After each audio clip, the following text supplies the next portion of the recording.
Greetings, denizens of the night, and welcome to Fangs After Dark. Tonight I wanted to talk about a subject that most of us have probably heard in one way or another from different sources, different streams of media, yada yada yada, and that is the 6 traditions of Vampire the Masquerade, the rules that govern vampiric society, and how important they are. These rules, traditions, whatever, don't necessarily apply in every city, depending on the sect that rules there or not, but there are parts of each tradition that are upheld in certain ways. Even the Sabbat know that the Masquerade is not something to mess around with, so let's get to it. And I'm going to be using the old style pronunciation because I just want it to sound pompous and pretentious. So let's get to it, shall we? The first tradition, and the most important one that almost every kindred follows in some way or another, is the Masquerade, the namesake of our game and the world that we live in as kindred. Thou shalt not reveal thy nature to those not of the blood. If thou does it, you renounce your claim to your own blood, and something like that. Which roughly translates into, you gotta keep vampire society a secret, and the penalty for revealing it is you're gonna die. Pretty straightforward, right? Well, yeah, that's pretty much it, because mortals outnumber kindred 10 to 1. We already gotta deal with the petty squabbles within our own society, power struggles, territory grabs, trying to get people to pay off boons, stupid things like that. And then we also have to deal with other supernatural creatures that obviously know we exist, running through the woods, trying not to get our asses chewed up by a bunch of werewolves, or trying not to be turned into a flying teapot by some mage with a vendetta, or just being stolen away and going into some weird trippy, DMT land by some changeling, or, just dying and then being turned into a wraith to be used as a tool by some creepy assholes. Either way, we got to keep our existence a secret, because if we don't, we're all gonna die. So keep that in mind. That is an extremely important rule, and it is the most important rule, and I do agree with following it. The Masquerade may seem like a pretty flowery name for it, but it does suit it. It's better than the tradition of obfuscation or some, other pompous thing like that. The second tradition is the tradition of domain. Thy domain is thy own concern. All others will owe thee respect while in thy domain. And, something else that I can't remember exactly what it is. Oh yeah, none shall challenge thy word in thy domain. In other words, your house, your rules. Anybody comes to visit, they gotta take the shoes off at the door. If they don't want to follow that rule, you can punch them in the face, throw them outside in the trash. The only problem is, if they come back and burn up your house because they're pissed at you for turning them away from your weekly kindred poker night, only for the arson investigation to find your meth lab in the basement where you're trying to infuse packs of blood with cheeseburger flavors, which lead to other questions being asked, and then eventually the SI come into town because you were careless and, stupid. Well, that's a problem, right? You have to run a tight ship in whatever domain that you have. And we all know that just because this tradition technically gives you power in your domain, your power only extends as far as, your landlords. Like most of middle America, you don't actually own the shit that you call your own. Right? You mortgage a house, it's not your house, it's the bank's house, at least until you pay it off. But then again, you're also paying taxes on the land, and if you don't pay tax on your land, the government can come and take your home because it's on their land. So you don't own shit. The prince owns everything. The primogen that gave you the penthouse suite that you're staying in, that they own that. You don't own nothing, not until you're the one with the mover and shaker capabilities in whatever city you're in. So just keep that in mind. you have to take care of your own shit, but you don't own any of the shit you have to take care of. And if something bad happens in that area, it's going to be your fault. So, yeah, keep that in mind, because people will use that against you. 110%. Kindred, well, that's how they are. The third tradition, Progyny. Thou shalt sire another only with the permission of thine elder. If thou createst another without thine elder's leave, both thee and thy progeny shall be slain. Pretty spooky, but it's really a very simple tradition to follow. You don't get to pop out a kindred baby unless you got the big daddy's permission, or mommy, depending on who's in charge, the prince, the eldest, whoever. This mostly is a tradition that's kind of held up in Camarilla cities, but controlling kindred population is a pretty important thing, because if you got too many kindred in a city, things start getting rough.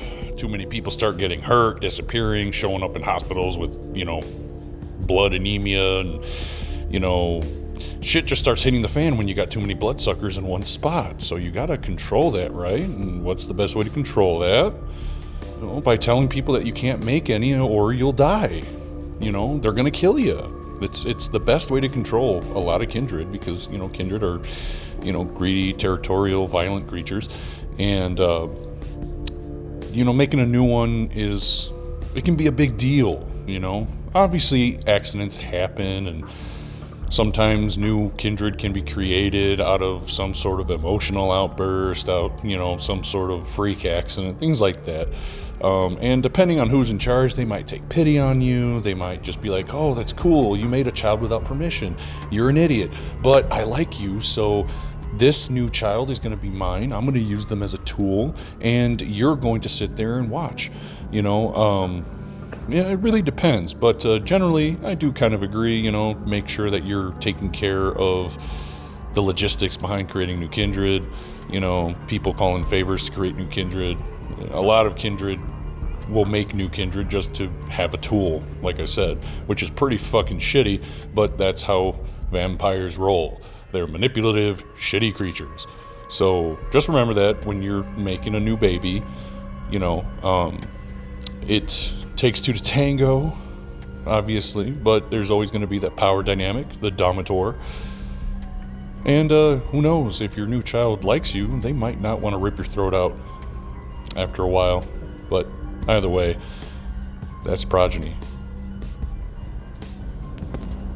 The fourth tradition, and I'm not sure exactly why this tradition is separate from the third one. I guess they needed to, fill out the tablet that this shit was scribed down on or whatever. But the fourth tradition is the accounting. Those thou create are thine own childer until thy progeny shall be released. Thou shalt commend them in all things. Their sins are thine to endure. Essentially, if your childer fucks up, you fuck up. You gotta teach them how to live in kindred society. You gotta teach them how to hunt. You gotta teach them how to do what they do, And if they, fuck it up, that's your fault. It's a lot like it is in mortal society when it comes to child rearing, right? So you raise a child and that child becomes a piece of shit. You suffer the social consequences of being looked at as a shitty parent. But in kindred society, it's more lethal, I guess. Because if your child decides to go out and, bum rush a hobo in an alleyway because they couldn't handle the hunger anymore, and they tear their neck out and leave, only for there to be a huge investigation, and pictures are taken, all of a sudden headlines shine up saying, serial neck shredder, and, that comes back and people have to cover up your mistakes, and it causes, the SI to show up or some other supernatural creatures saying, hey, we can't have that, you piece of shit. Then you're both gonna die. And that's simple. Like, that kind of shit isn't tolerated in a lot of places. Even in, not Camarilla cities, if you cause too much of a problem, you're going to get removed. Anarchs like to say they want to live free, but in reality, they just want to live without trouble, and they don't want someone telling them what to do. But they're willing to fuck people up if they need to, and especially if they don't like you, because popularity and all that jazz still exists. Clicks happen. But either way, if you're going to make a child, you need to make sure that child knows what the fuck is going on. And this is why I don't know why this is a whole separate tradition, because it really should just be under Progyny, because it's kind of like a subsection of Progyny. Ask permission to make a kid. If you get permission, make sure you teach that kid what to do and not cause a problem until they're ready to fly on their own. But like I said, they probably needed to fill out, the old parchment decree, paper, stone tablet, whatever they put this thing on. But yeah, just be careful when you create a kindred and make sure that they know what's going on, because if they don't, you are gonna die. Plain and simple. Next. The 5th tradition. Hospitality. We're almost done, I promise. Hospitality. Honor one another's domain. When thou comest to a foreign city, thou shalt present thyself to the one who ruleth there. Without the word of acceptance, thou art nothing. Well, I hate to break it to you, buddy, but you are already nothing. If you are neonate or fledgling or whatever, you're pretty much nothing in most kindred cities, unless you are, a part of the ruling power that's there. But at the end of the day, if you are coming to a foreign city, going to some other, group of bloodsuckers' domains, you gotta let them know you're there. They tend to get really pissy when you don't, because they think you're trying to come there to start problems, encroach in their territory, steal their rubber ducks from their bathtubs or whatever the hell, upper echelon kindred get pissed about. But yeah, you just, it's kind of like knocking on the door when you go to a friend's house. You ring the doorbell, knock on the door, or, call them beforehand before you, just randomly show up, because the introverted anxiety panic that spurts out of most people nowadays because they weren't expecting company and now they feel completely unprepared and ambushed, that exists within kindred like tenfold, because the beast is like a mixture of extroverted, introverted on crack kind of a situation. Just be, courteous. Give them a call and be like, yo, stopping by. Thinking about stopping by the blood bank, picking up a few blood bags. Let's have a chat. I got this cool object that's here. It's swirling with red energy. There's a nice demon eye coming out of it. I need to talk to you about it, or something like that. So it's a pretty, simple one. Just don't be a dick when you go to a new city. Let people know you're there. Don't cause problems. Really simple. The next one is, the doozy. Finally, the 6th tradition. Destruction. This one's all about killing, baby. Who gets to do it? Thou art forbidden to destroy another of thy kind. The right of destruction belongeth only to thine elder.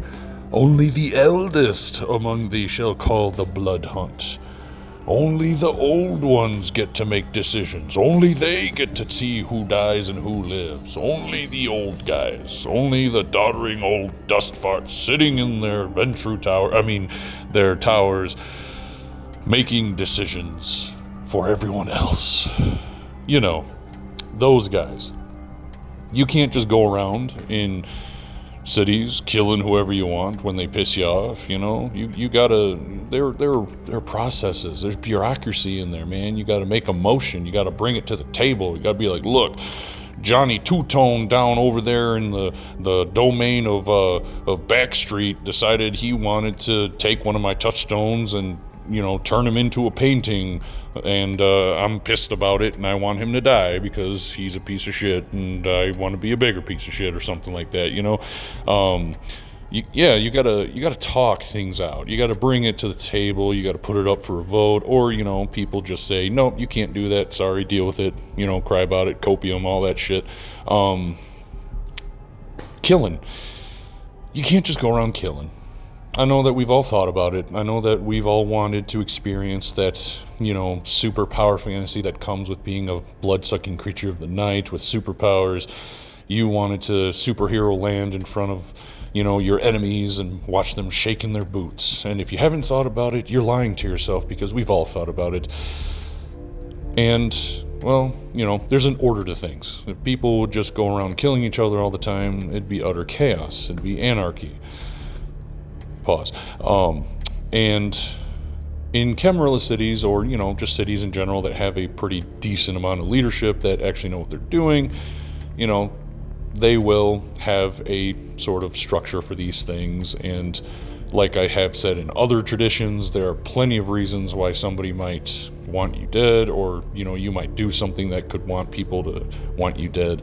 And the blood hunt is one of those special, ritualistic things that the Camarilla likes to do, where if somebody fucks up really, really bad, then he sicks the whole city on them, just so they can either A, drive them out, or actually destroy them. Diablerie becomes, a prize sometimes, which is sucking out another kindred soul and, becoming more powerful and, just taking their essence within you and feeling all tingly inside because you get their disciplines and all this other fun shit. But yeah, destruction, man. It's pretty deep. It's pretty harsh. It's not nothing to joke around. Killing is a bad thing, and kindred, dying is a big deal. So you just got to make sure that you're minding your P's and Q's, dotting your I's, crossing your T's, and when the opportunity comes up, if you want to prove yourself to somebody that's in power and somebody wants somebody dead, maybe you can offer your services or something like that. Either way, destruction is nothing to joke around, man. It's hard, it's harsh, it's emotional. But those are the 6 traditions of Vampire the Masquerade. The 6 traditions of kindred society. Make sure that you follow them to the letter. Otherwise, you'll probably just die. They'll probably take you into the back room and turn you into a chair, depending on the clan. Or, maybe they'll use you for some sort of crazy blood ritual if it's the Tremere, or, whatever. But you should follow these rules because they're important. And even in Anarch cities, a lot of these rules are still followed. So out cities, maybe like one of these rules may be applied, the Masquerade. But, at the end of the day, I hope you guys enjoyed this video. Like and subscribe. And I'll be back with another one. And remember, nothing good ever happens after dark.